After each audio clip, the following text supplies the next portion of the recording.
This is what it looks like when you breathe 40 times a minute, have an oxygen level that's dipping well below 80. This is what it's gonna look like. I hope that the last moments of your life don't look like this.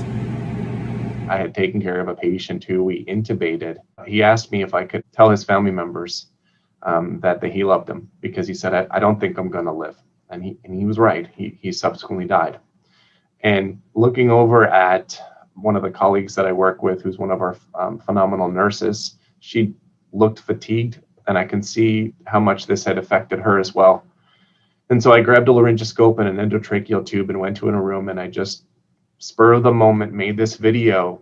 Because this is what you'll see at the end of your life if we don't start wearing masks when we're out in public, when we don't practice social distancing, when we don't wash our hands frequently. Knowing that people don't do those tenets of public health, I think weighed heavily on my mind at that moment. It is absolutely true that many people that will get COVID will survive. That's the best part.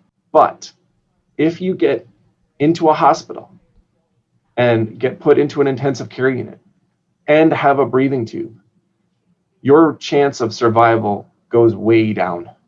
Your risk of death goes way up. And I promise you two things. Wearing a mask is not as uncomfortable as having a piece of plastic put into your airway to help you breathe, and certainly potentially meeting the end of your life. And I promise you that personal liberty doesn't matter when you die.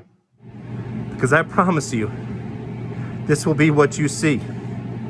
I promise you, this is what your mother or your father or your children, when they get COVID disease, will see at the end of their life. This is serious.